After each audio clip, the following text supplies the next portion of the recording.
Hello and welcome to United View and welcome to the Red Room.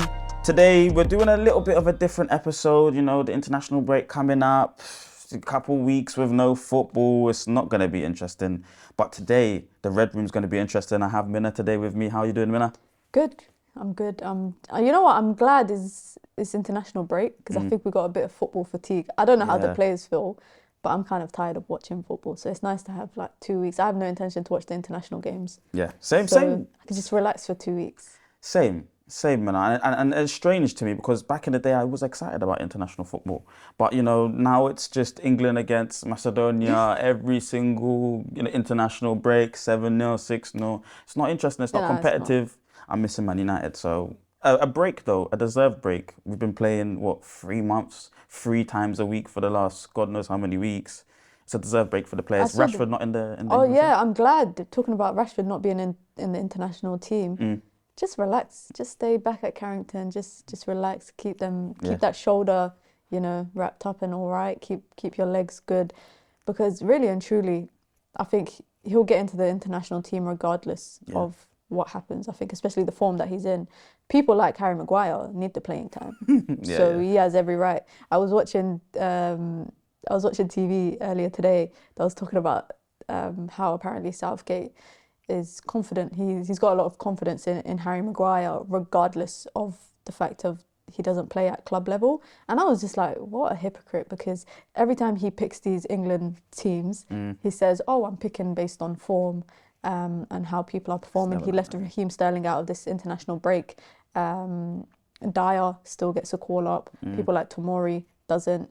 Ben White left out of it. So I just laugh at it. It's international break. I don't really care too tough. But what I do care about is March Madness. If any of you guys are future fans, you would know that he has a song called March Madness. And for me, the month of March has been a hectic month.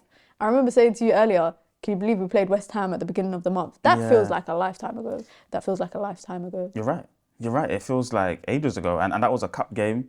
Obviously, another cup game in the same month. A massive game against Liverpool, which obviously we don't like to talk about. That's the one game that, for March, I've erased it out of my brain. It's out of my brain. Southampton draw, red cards, and a lot of red cards as well. A lot of red cards in this month. It really was a madness in March. It was literally a March madness, especially the way it wrapped up. Like that Fulham game, and we're going to come on to it. That was just a wild 15 minutes, 20 minutes to the game. It's been like that throughout March though, and even in other games where it's been poor first halves and then goals in the second half, and Man United starting to kind of show glimpse of the style of football that we like to see. Crazy game though, crazy game.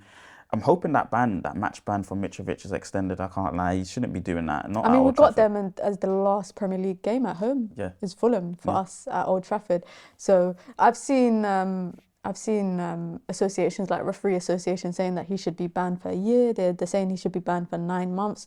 Obviously, pushing a referee is a big thing, and he's known to be a hot-headed, temperamented guy. But let's talk about the Fulham game before we get into like the whole red cards and madness. I feel like ever since the Liverpool game, it's just we're cruising through games in like gear 2, gear 3. It's kind of frustrating sometimes. It's a little bit frustrating. We saw it in the second leg of the Betis game last week, where that was for me one of the most horrible games that I've watched on both sides. Both teams were really, really bad. And then it trickled onto the Fulham game in the first half, and I was just like, this cannot be. Like, how much longer can we blame this on Flex's judge? I don't know how much longer we can blame it on Flex's judge. Because it was just a horrible watch. It's taxing on the body, all those games, and like we were saying, Real Betis game, that we'd already won the tie. Yes, we'd done the work already earlier on in the month, but that game was just so poor. It was no quality at all in both teams, moments. And I think that's what we've been playing in of late, moments, a massive moment from Rashi, and a really, really good finish. But I don't know, man. I'm really, really worried in terms of the next, month. What's going to happen for the next month in terms of, the Seville, other games, because right now we've just playing so many games. This 2 weeks period is needed. No, I think the 2 week break, it will do handy for everyone, including the manager, to kind of just recuperate and go over a lot of the last few games, because it's not been,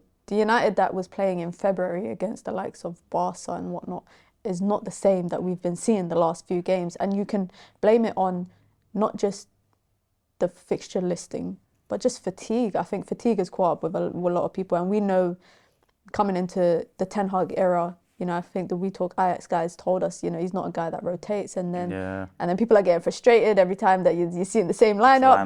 But we've been told that he's not a manager that likes to rotate, does not rotate often. And then we're seeing it.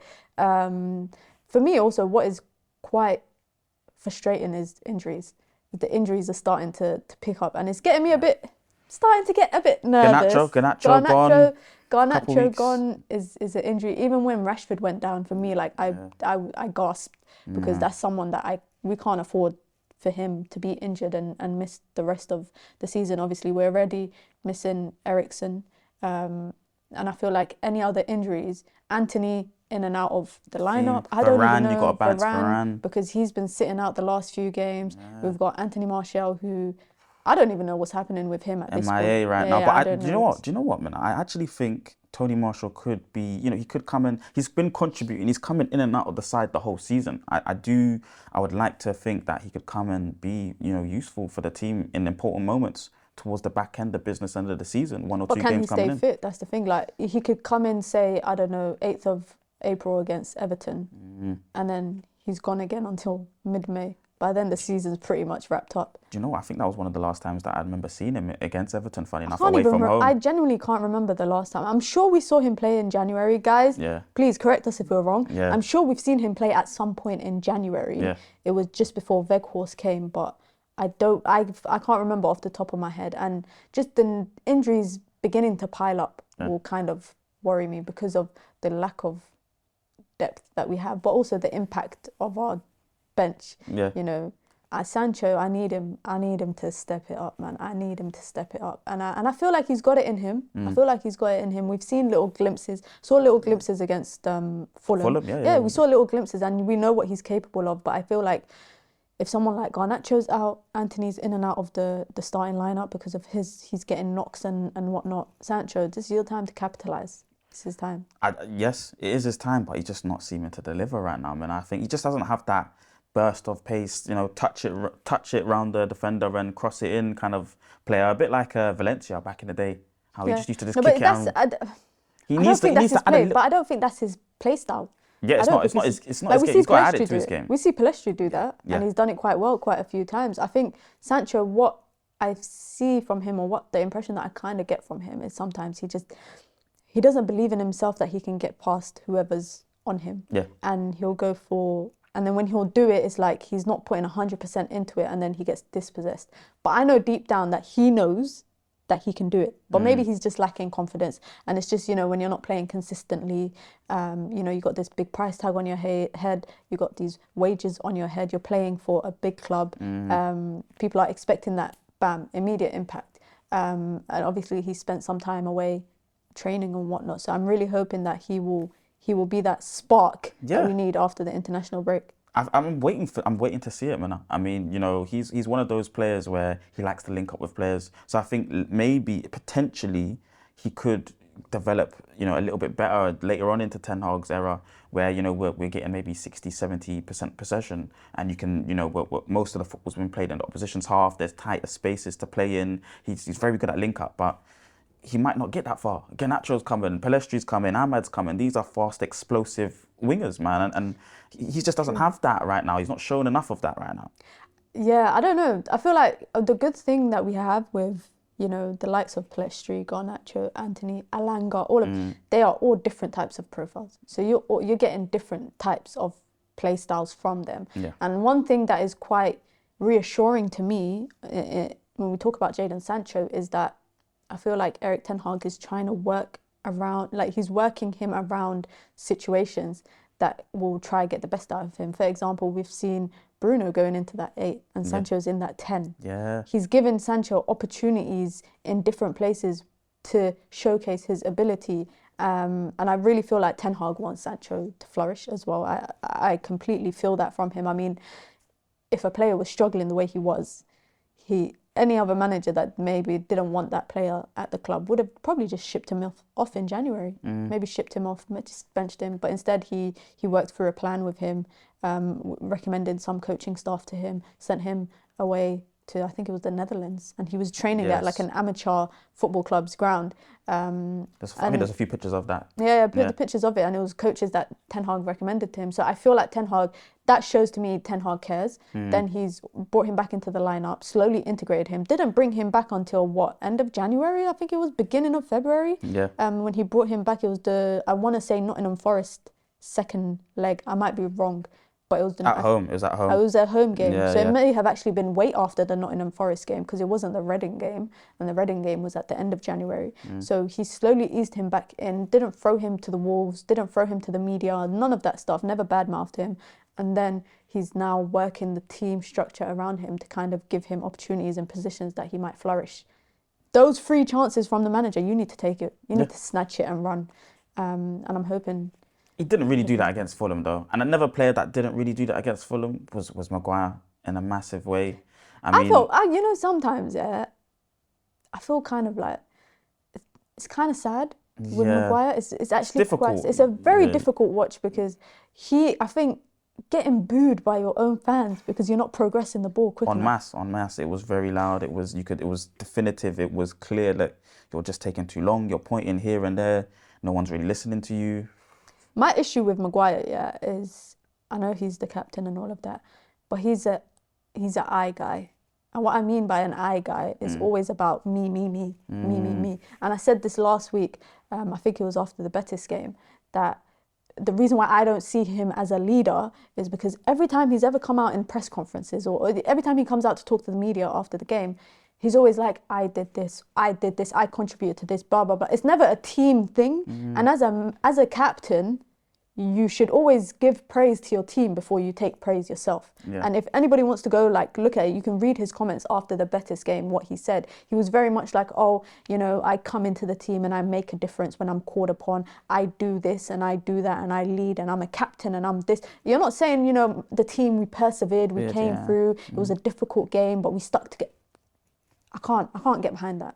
Footballing ability aside, I can't get behind it. I mean, he's part of that issue that we're struggling with, a lot of fixtures, and then that drop off of quality when, the likes of Varane, that, going on what you were saying previously about injuries, once he's not in the side and you put Maguire in there. Did you see Martinez shouting at him at the Betis game? Do you get what I'm trying to say? It's just like, it's one of those ones where the drop off of quality is massive. And we're struggling to deal with that. And Ten Hag's been able to balance the squad well. When we think about the West Ham game, there was a bit of rotation in the team. When we think about the Real Betis game, the second side, he didn't rotate it enough. He went strong again.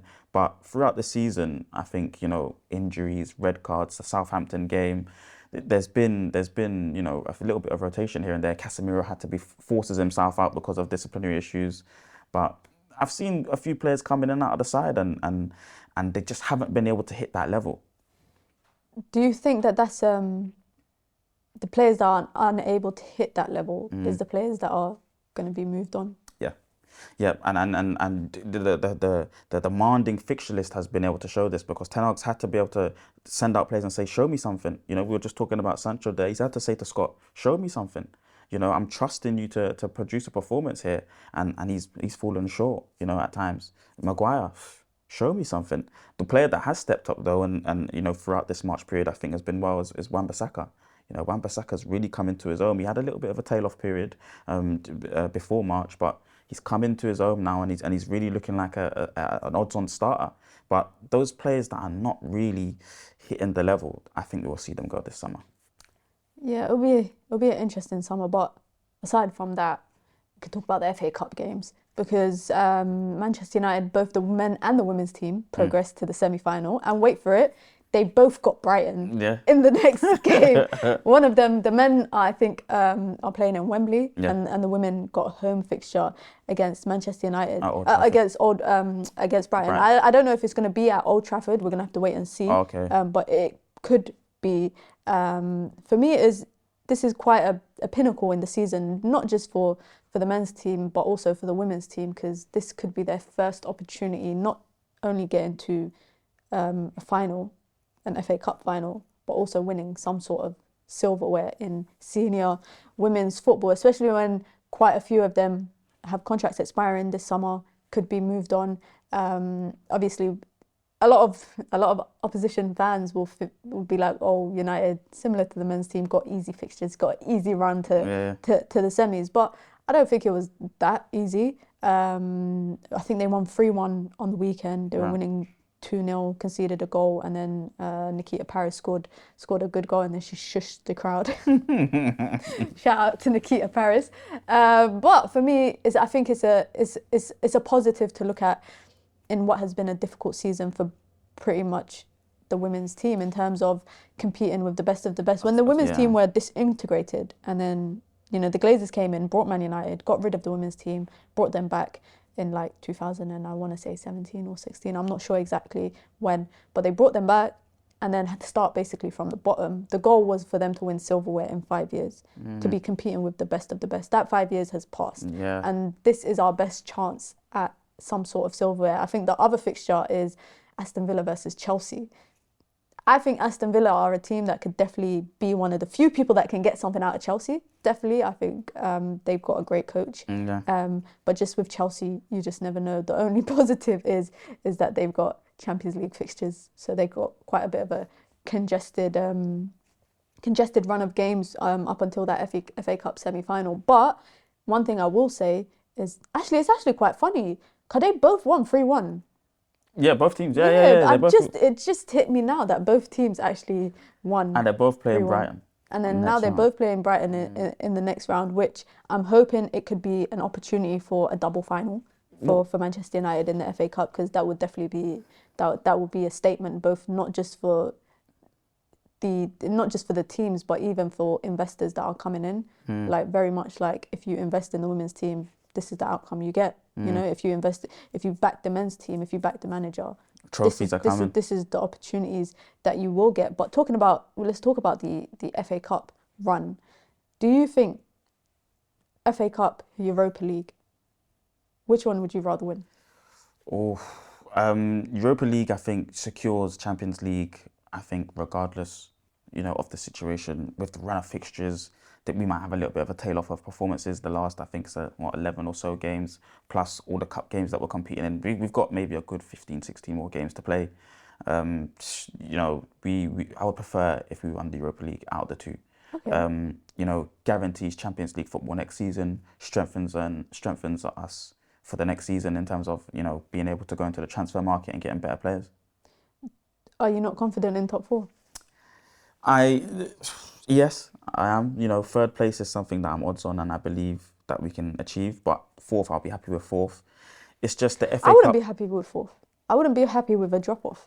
You wouldn't be happy? Yeah, I wouldn't be happy with a drop-off. We got Spurs behind us that they are fighting for their lives right now, with a manager that is just coming into a press conference and doing a cypher and cussing everyone. They're literally fighting for their life. I think the next one is Liverpool is the one closest to them. And there's Brighton and there's Fulham and there's a lot of teams in that mix. But for me, I would not be happy with a drop-off in the Premier League, because you want to compete with the best in English football. And we might not be competing with the title leaders right now, Arsenal, but you shouldn't want to be happy with going from third to fourth. I get it, you finish, I don't know, I can't explain it, but I'm just not happy. It's about setting those standards, setting that winning mentality. And we shouldn't we shouldn't be happy with dropping the standards and the level. I think Ten Hag always puts out his strongest side to show that, to show that ethos and that mentality that you want to have the best team out there and the best opportunity to win the games. I just think because the holistically, when you look at everything, so many fixtures, I would be okay if it was still top four was secured. Because Europa League, I don't think it's an easy run. Neither do I think FA Cup. I was just going to say FA Cup is City at the end. It's City, and who's City playing against? I can't remember who they've got in the fixture. But for me, I'm looking at Europa League and I'm like, well, we're playing Sevilla. They've just sacked their manager. On the other side of the bracket is Juve versus Sporting. Everyone's saying Juve is going to be an easy game. I would be more threatened by Sporting. I would be more threatened by Sporting rather than Juve, in my opinion. but you know, opinions differ in it, so it can vary depending on who you're talking to. But Sporting gave Arsenal a good game. They've got a great manager. They've got a very good manager. They've got some talented players too.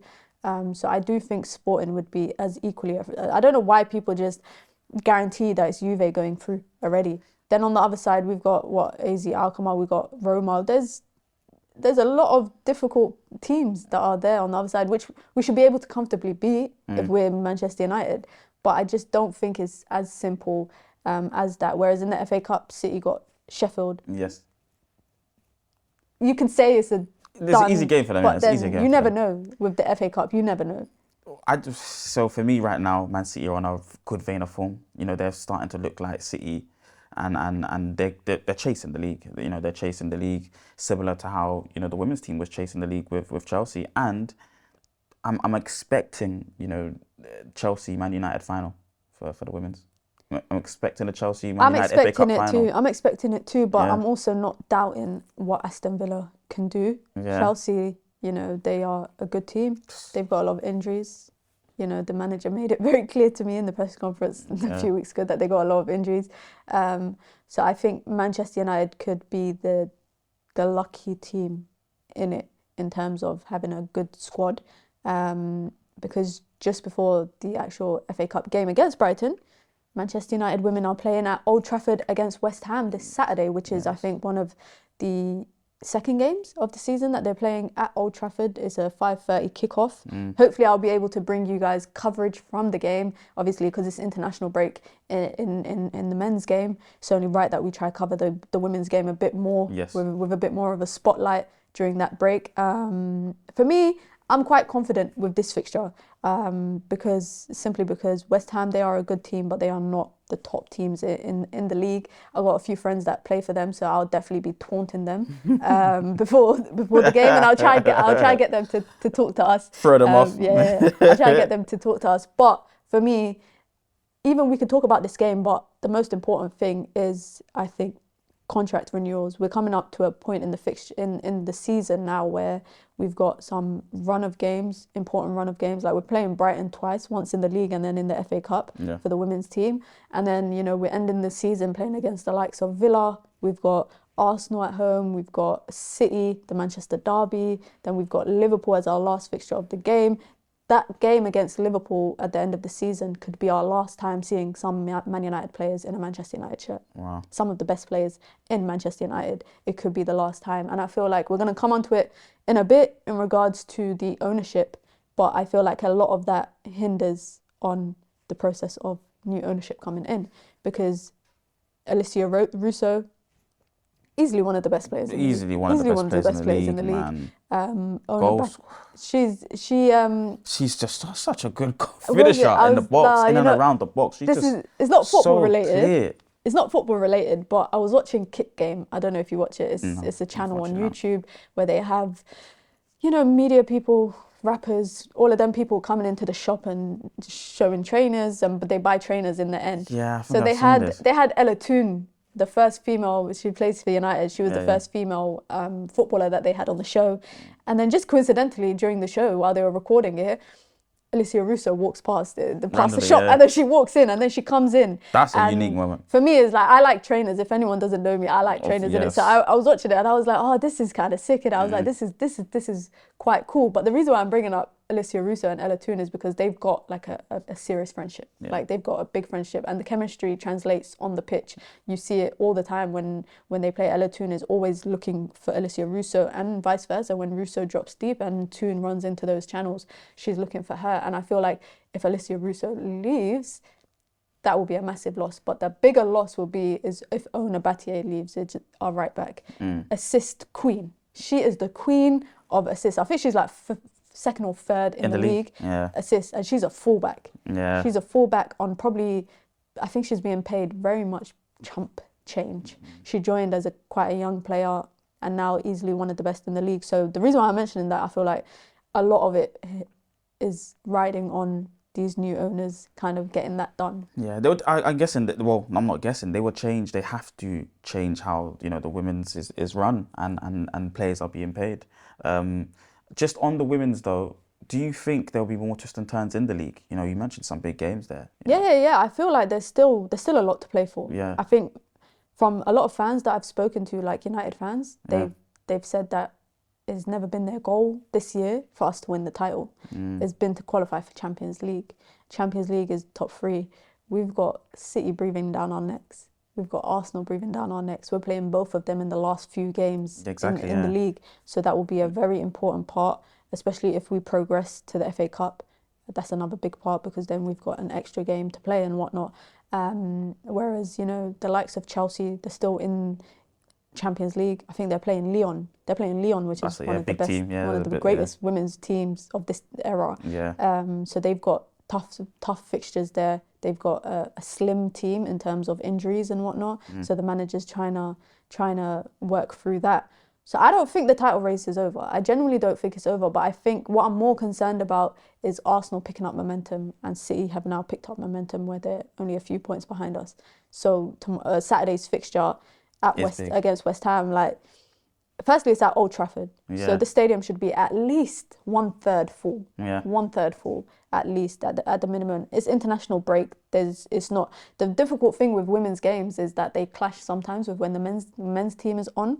So people will always pick one or the other to go to. Whereas this one, there's no international... There is international break, so there's no men's games. It's at Old Trafford. They need that support of the fans. Even if you don't watch women's football all the time, if you can, I would encourage you to go out and go to Old Trafford for that game because, you know, it's not a title race for me. It's a decider of Champions League football. That plays a big part of the likes of Alicia Russo staying. She wants to play Champions League football, and I don't blame her. And just the future of the club. No, I would definitely want to go to that game now. No, on Saturday, big. I'm looking forward to it. 5:30 kickoff, big game. It's a big game, and yeah, I'm feeling optimistic. I'm thinking it'll be like a 3-0 win. I'm saying that. My friend is a defender for West Ham. So a long day. I'm sorry. I'm sorry in advance if she's watching this. I'm going to send her this clip because I do talk trash to her all the time.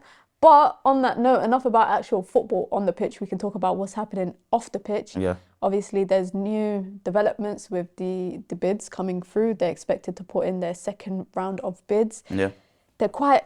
It's looking like the Rain Group is optimistic that people are going to be paying that £5 billion or more that they're asking for. What do you think? So I was reading a few things saying, you know, the Qatari bid and from the 92 Foundation, Sheikh, Jassim, and the entities that are putting together this fund is willing to go to around that 5 billion mark. And when I was reading that, I was thinking, oh, you know, is that a positive sign?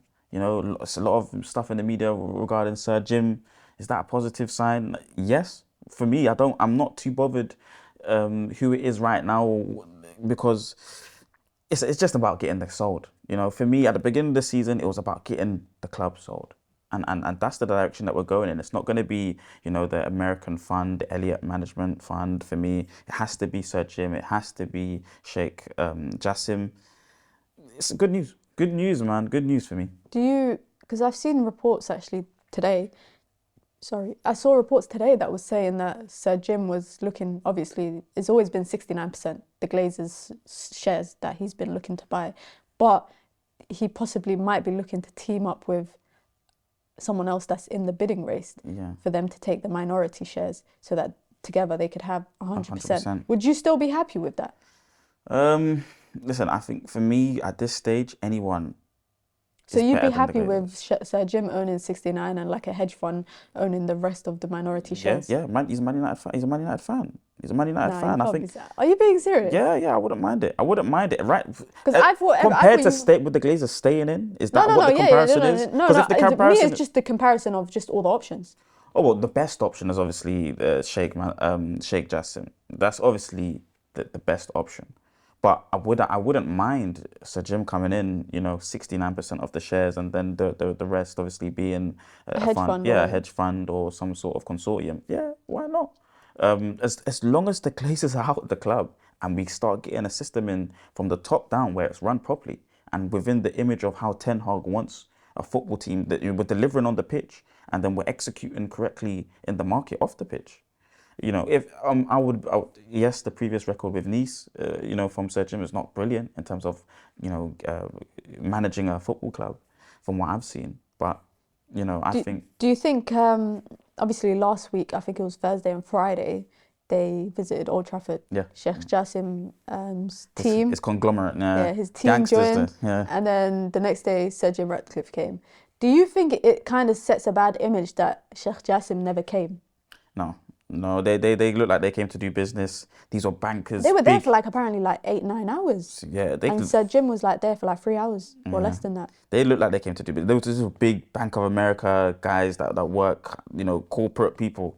This look like some serious stuff. But don't you think, like, if for example, right, yeah, if someone's coming to buy your house and they send their team, wouldn't you? Oh, no, that's actually a bad example, but something you care about. Give me an example, something that you own, that you care about, that you're willing to sell. I'm willing to. That you're willing to sell. I don't know. What am I willing to sell? Something that you have an attachment to. You care about it. If you had a car, for example, and it's a car that you like and you really love it. It's been through ups and downs with you, and you know you just want it to be in the right hands. If someone's coming to buy it, but they send 3 people from their team to come check it out, and then the next person that's coming to see it is the actual person that wants to buy it, wouldn't you feel like, oh, I've built more of a obviously for these lot it's just money in it. The Glazers don't care, but I'm talking about from a fan perspective. I just feel like Sheikh Jassim should have made the effort to come. I understand he owns the foundation. You have to keep in mind he's a royal family member, so him just pulling up to M16 is it's not realistic. Okay, but I just feel like some people might look at that and think, well, he's not really making that much of an effort. Maybe he wants to. The idea that I've got from this is that he wants to stay in the background as much as he can and leave this stuff to the professionals, the lawyers, the finance professionals and whatnot. And I feel like that's in the same vein. I feel like that's a sign of, I'm very serious about this. He's got the people qualified, and he's got multiple opinions, about what has been seen or what they took on their opinion of how they felt about the club. So I think it's a good thing. I think it's a good sign that he's got the serious people that will really be able to make things happen. How much do you think will be like the highest bid in the second round? That's a good question.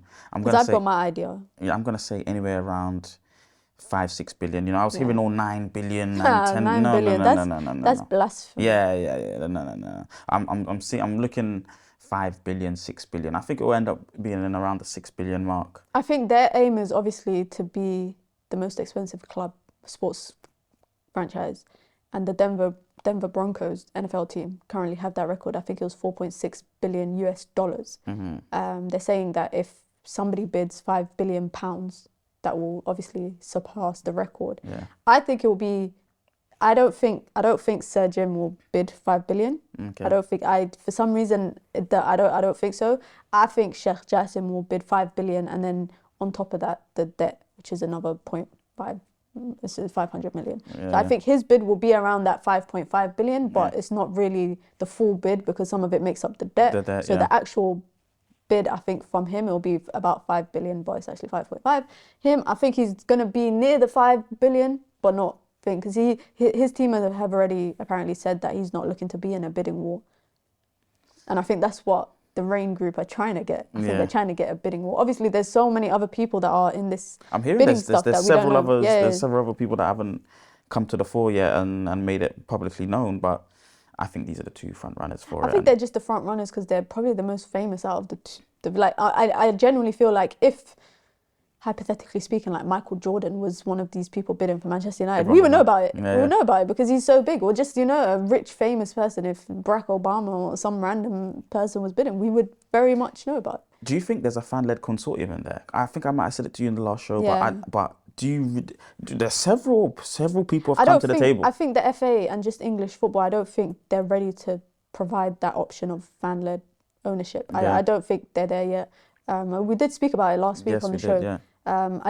It sounds great on paper, but I don't think the FA are willing to do that, and not just the FA, just the government and all of that. I don't think they're ready to have that kind of football yet here. in the UK. Who would be your choice? Because obviously, you know, we know about Jassim. He's obviously said that he wants to, you know, change the whole area, the club, the women's team that we just talked about, funding. Who's your favourite out of the two? Yeah, I ain't got a favourite. I just want the best for the club. Like the one that's best for the club is the one that I would want. And whichever one does come in, if I said to you Sheikh Jassim is my preferred and Sir Jim ended up coming in, I'll still support him because I want the best for the club. But I do feel like with the statements that they first came out with initially, a lot of people were leaning towards Sheikh Jassim. I feel like a lot of people read his team statement and thought, yeah, this is nicer. Sir Jim's one was very much focused on the men's team, winning the Champions League, make Manchester great again, put the Manchester back in Manchester, whatever it was that was in his statement. That to me, it didn't really pull me in as much as Sheikh Jassim's. But for me, with Sheikh Jassim, and obviously he's coming from the Qatari investment bank, there needs to be like transparency in terms of the operations with their investment authorities and their sports investments and all of that other stuff. There needs to be transparency amongst all of that stuff. Obviously, if there wasn't transparency, he would never have bidded. I think even when he first came out with the bid, his team said, well, there was rumours saying that basically he would never have put his name in the hat if he did not think that he could win. Yeah. So we just have to wait and see. It's going to be an interesting few weeks. I'm really hoping, like, it's Ramadan, innit? So I'm hoping, if anyone has ever lived in a Muslim country during Ramadan, you know how lazy people get during like the working hours, like because people lose energy throughout the day. So in Qatar, in Saudi Arabia, in the UAE, all the Muslim countries, the work days are shorter during Ramadan. They normally end at 2 o'clock, which is what? 11 a.m. UK time, 12 p.m. UK time. So I'm hoping that they wrap it up quite quickly. And speaking on Ramadan though, quickly, I'm hearing, I saw reports on obviously things changing in the structure of the game in terms of player breaks. Have you seen anything about this as well? I saw a Sky Sports report about it.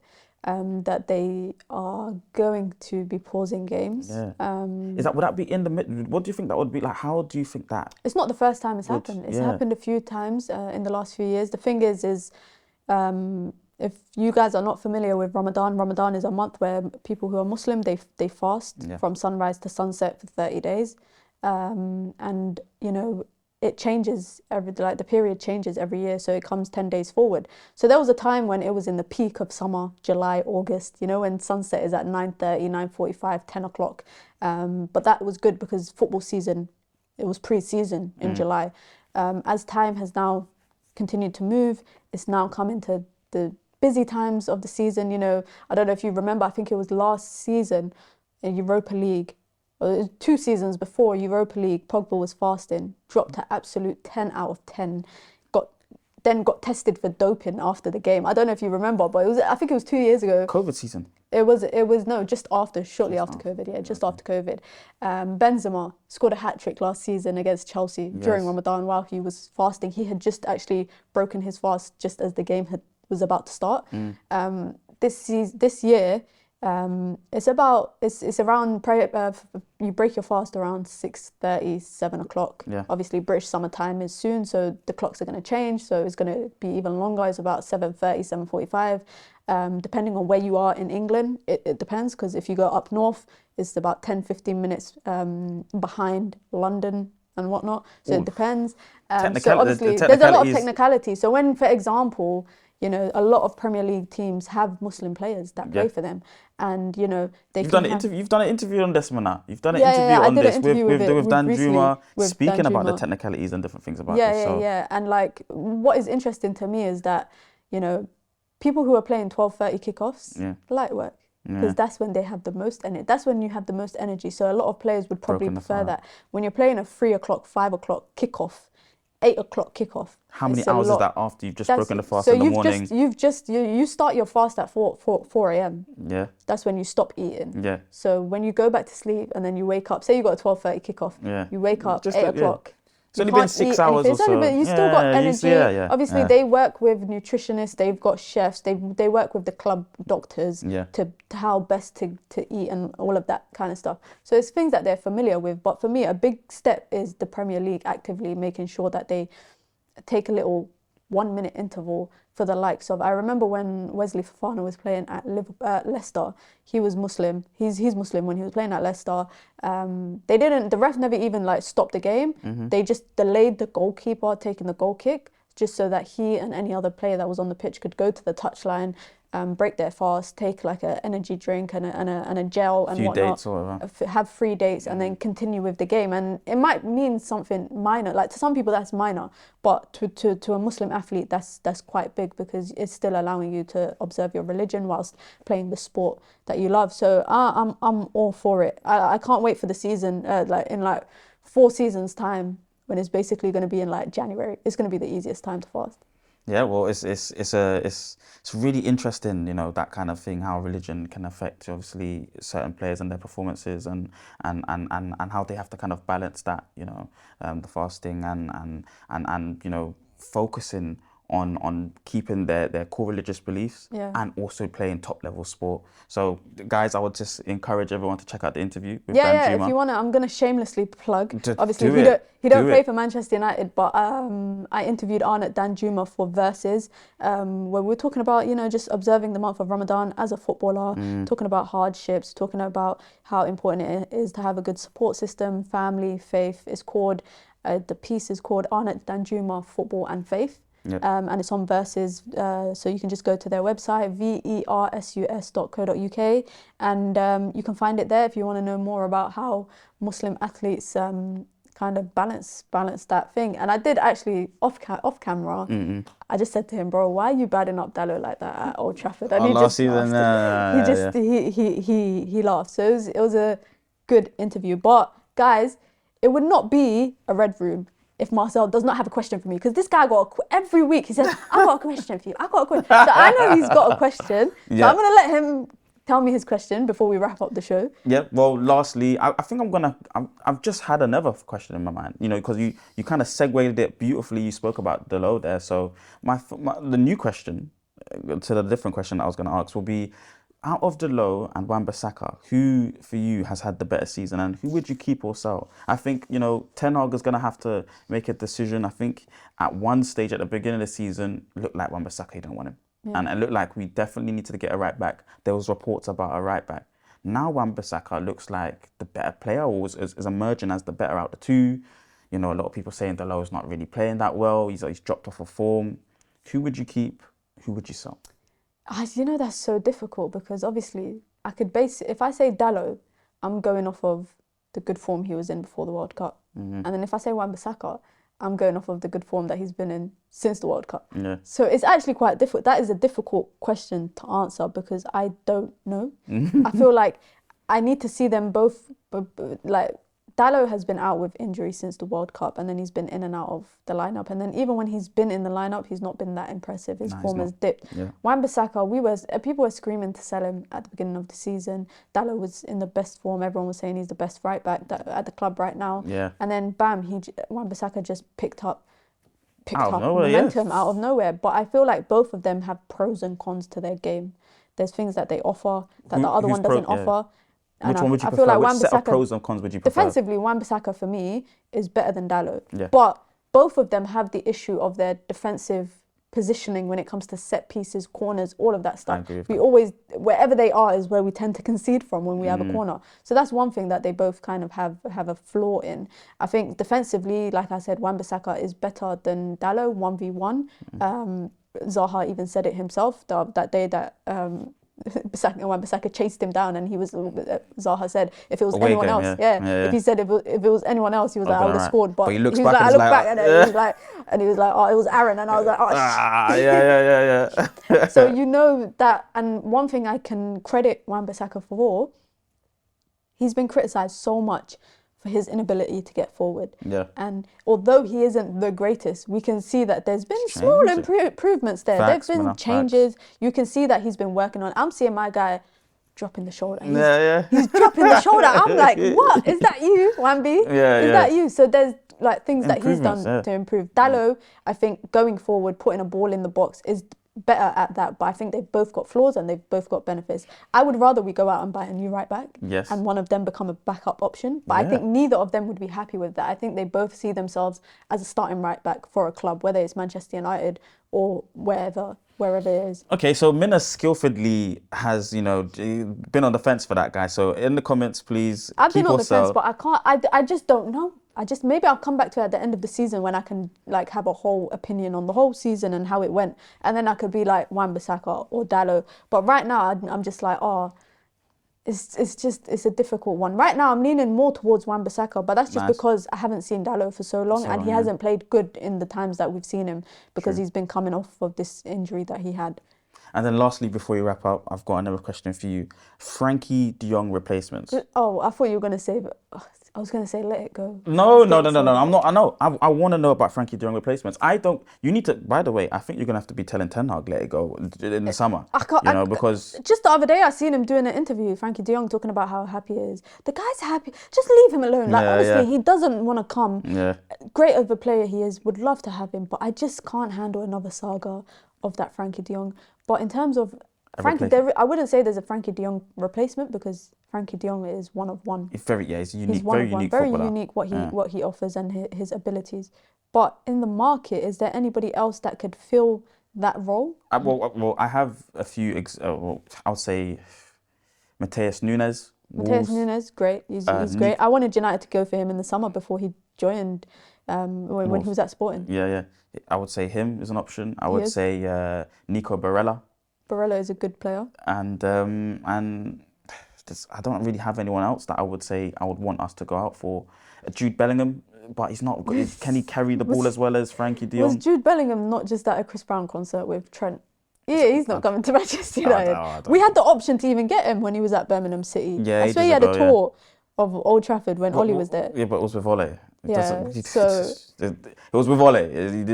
Last season, after the Frankie de Jong saga, I was really a fan of Ismail Bennacer. He's a midfielder at AC Milan. Yeah. This season he's been a bit up and down this season, form and just not really in the starting lineup. But he was a big part of them winning the title last season. Obviously, he's been benched now because there's competition in that spot. But there's no reason why we can't look at that as maybe as a partnering option to Casemiro. I'm not saying he's a Frankie de Jong replacement, but I think he's an option there. We know for a fact we need a player. We need that deep lying midfielder. It's so frustrating watching players at United, and I'm not going to say any names, but it's frustrating to watch them hiding away from the ball whenever our centre backs are trying to pass out or Scott McTominay, Fred. It's so frustrating. So I just need that player that makes himself available, not just Casemiro, and someone that's confident and reliable on the ball. I'm hoping that Eric Ten Hag, whoever he goes for, will be the right fit. Yeah, I think he'll be the right fit. But let us know what you guys think. If you guys think we should go for Frankie de Jong again, or should we just move on and find someone else? Let us know in the comments what you guys think, and let us know what you think about the comment. Make sure about the comment. This is how you know I'm bugging. This is how you don't know I'm bugging. Make sure you let us know your thoughts on the show. Get the comments in below. Make sure you guys interact. Remember, you guys can become a member of the UV community. Got a lot of content always coming out on this channel. Make sure you subscribe. Make sure you keep supporting the channel, keep supporting the progress, keep supporting the Red Room weekly show here on United View. And like I said last week, you guys can listen on Spotify and Apple. The link is in the bio below. I know some people have been asking about it, so you can always find it in the bio below of the Red Room episodes. Make sure you guys like it on Spotify and Apple. Try to get us in the charts. Yeah. On that side. Try to get us in the charts. Guys. And yeah, until next time, it's me, it's Marcel, and this is the Red Room here on United View.